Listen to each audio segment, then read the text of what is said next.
మా అందరికీ శ్రీమాత్రే నమః. శ్రీమాత్రే నమః. అమ్మవారి యొక్క నామములో తారాకాంతి తిరస్కారి నాసాభరణ భాసుర ఈ యొక్క నామాన్ని తెలుసుకుందాము. అలాగే ఎప్పట్లాగే దాని యొక్క భావము, భావన, ధ్యానము. ఈ నామానికి ధ్యానం చేస్తే ఎటువంటి ఫలితం కలుగుతుందో కూడా చెప్తాను. ఎందుకంటే ఫలితం కూడా ఎందుకంటే ఇదొక దాన్ని ఏమంటారు, పరిహారం కూడా. ఈ తారాకాంతి తిరస్కారి పరిహారం కూడా ఒక ప్రక్రియ.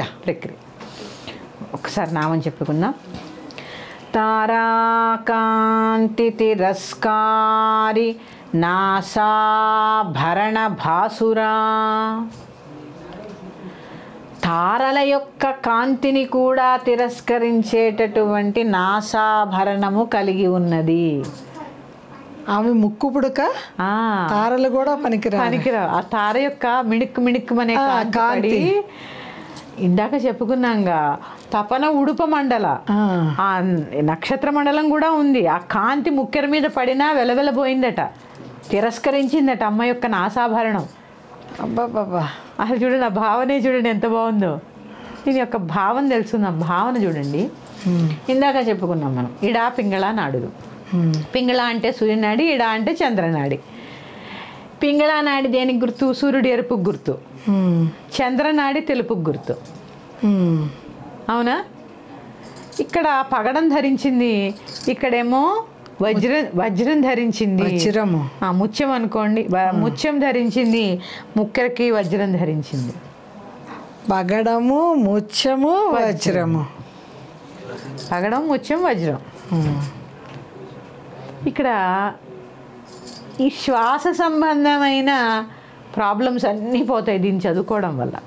శ్వాసకోశం అంతా కొంతమందికి బ్రీతింగ్ ప్రాబ్లమ్స్ ఉంటూ ఉంటాయి, ఆయాసం ఉంటూ ఉంటుంది. ఈ తారాకాంతి తిరస్కారి నాసాభరణ సైనస్ ఉంటూ ఉంటుంది చాలా మంది. అవునండి. ఈ సైనస్ ప్రాబ్లం క్లియర్ అవుతుంది ఈ నామాన్ని ఎక్కువగా ధ్యానం చేయడం వల్ల. ఈ నామం యొక్క భావం తెలుసుకొని భావనతో ధ్యానం చేయడం వల్ల ఈ సైనస్ ప్రాబ్లమ్స్ అన్నీ కూడా క్లియర్ అవుతాయి. అలాగే ఇక్కడ మీకు చెప్పాను, పగడము, ముత్యము, వజ్రము. సూర్యుడు, చంద్రుడు, శుక్రుడు. కరెక్ట్ అండి. అంటే ఇక్కడ ఏంటి అంటే ఈ యొక్క నామాన్ని చదువుకోవడం వల్ల ఎటువంటి గ్రహ బాధలైనా నశిస్తాయి. గ్రహ బాధలు కూడా తొలగుతాయి. ఈ గ్రహ బాధలకి ఈ శాంతి ఆ శాంతి అని పరిగెట్టకుండా చక్కగా కూర్చుని అమ్మ యొక్క ధ్యానం చేయండి. గ్రహ బాధలే కాదండి, ఇప్పుడు మనం ఏం చెప్పుకుందాం, తారాకాంతి తిరస్కారి నక్షత్ర బాధలు కూడా తొలగిపోతాయి. నక్షత్ర బాధలు, ఒక్కొక్క నక్షత్రానికి ఒక వేధ ఉంటూ ఉంటుంది. అవునండి. ఆ వేధలన్నీ కూడా తొలగిపోతాయి. మంచి కొత్త సంవత్సరంలో కొత్త మాట చెప్తున్నారు. నక్షత్ర దోషములు తొలగిపోతాయి, నక్షత్ర దోషాలు తొలగిపోతాయి. తారాకాంతి తిరస్కారి నాసాభరణ భాసుర అని ఒక్క నామం చదువుకోవడం వల్ల గ్రహ సంబంధమైన నక్షత్ర సంబంధమైన బాధలన్నీ కూడా తొలగిపోతాయి అని చెప్పి ఈ నామం చెప్తోంది మనకి. ఇంత అమ్మ గొడుగులో ఉంటే లేనిదేముంది? నిజమే కదా. అందుకే అమ్మని ఏమన్నావు మళ్ళీ చెప్తాను, భోగమోక్షప్రదాయిని. భోగమోక్షప్రదాయిని, భోగాన్ని ఇస్తుంది, మోక్షాన్ని ప్రసాదించే మాత. భోగమోక్షప్రదాయిని అమ్మ. అందుకని ఈ నామాన్ని ఎక్కువగా, ఎందుకంటే ఇప్పుడు విష్ణు ఇప్పుడు అందరూ గ్రహ బాధలు ఎందుకంటే ఎక్కువ చూపించేసుకుంటున్నారు జాతకాలు.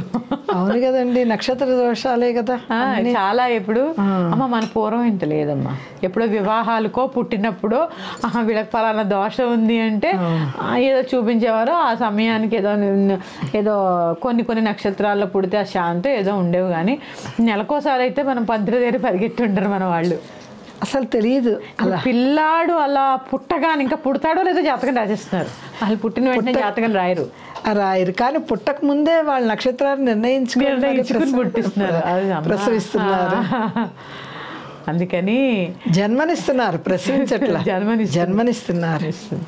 అందుకని ఈ యొక్క నామాన్ని గనక మనము తరచుగా చదువుకోవడం వల్ల, చక్కగా ధ్యానం చేయడం వల్ల చక్కటి చక్కటి గ్రహశాంతి నక్షత్ర శాంతి కలుగుతాయి. మళ్ళీ ఒక్కసారి దీని ఇలాగే కూర్చోండి, మళ్ళీ 6 ప్రాణాయామాలు చేయండి.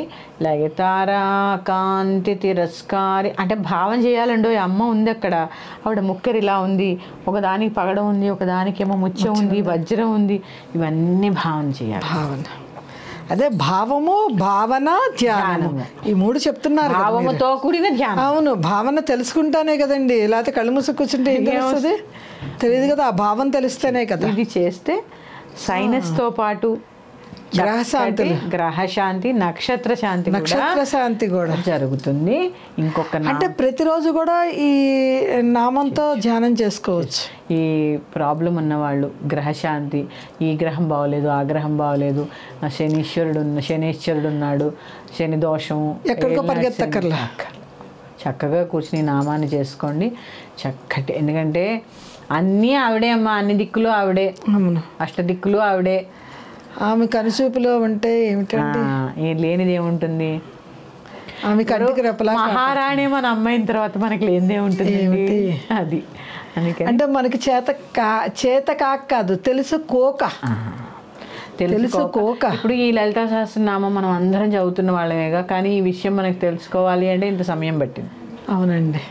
తెలుసుకోవాలని జిజ్ఞాస ఉంటే ఇప్పుడు ఈ లలితా సహస్రనామం పూర్తయిపోయే లోపల మన ప్రతి సమస్యకి సొల్యూషన్ దొరికేసినట్టే. ప్రతి సమస్యకి సొల్యూషన్ దొరికినట్టే ఈ నామాల్లోనే దొరుకుతాయంటారు. ఈ నామాలు, అందుకే అవి సహస్రము అంటే అనంతవాచి. ఇక భావన తెలుసుకున్నాం, భావనలో ముక్కరు ఎలా ఉండాలో భావన చేసాము. సంపెంగ పువ్వు లాంటి ముక్కుని భావన చేయాలి ఇక్కడ. వాటికి ముక్కెర, బులాకి ఇవన్నీ భావన చేసాము. ఇప్పుడు ధ్యానం ఎలా చేయాలో చెప్తాను చూడండి. చెప్పండి. చిన్ముద్రలో కూర్చోండి.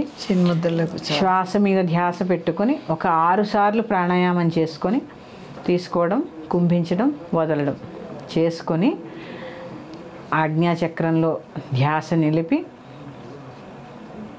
తారాకాంతి తిరస్కారి నాసాభరణ భాసురా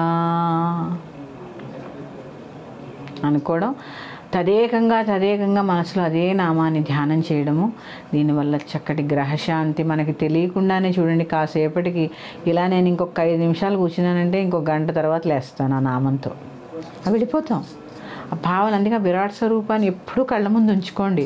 ఏ కష్టం వచ్చినా నేను ఉన్నానంటుంది ఆవిడ. ఎక్కడన్నా ఆ విరాట్ స్వరూపాన్ని ఊహించుకో. ఆ పాదాలు పట్టుకున్నామంటే చాలమ్మా, మన కళ్ళ దగ్గర ఆవిడ పాదాలు ఉంటే చాలు. ఏ కష్టం నుంచి అయినా ఇట్లా గాలానికి చిక్కిన చేప పిల్ల తీసి పక్కకు పడేస్తుంది. అంత మహిమాన్వితమైనదమ్మా అమ్మ. అందుకే దేవతలందరిలోకి ఉంటే కూడా భోగాన్ని మోక్షాన్ని ఇచ్చేది ఎవరు అంటే అమ్మ. కొంతమంది దేవతలు భోగమే ఇస్తారు, కొంతమంది మోక్షమే ఇస్తారు. 2 ఇచ్చేది ఎవరు? త్రిపుర సుందరి అయిన లలితా పరమేశ్వరి. ఓకే, ఉందాము. స్వస్తి. మళ్ళీ ఎపిసోడ్లో మళ్ళీ కలుద్దాం. శ్రీమాత్రే నమః.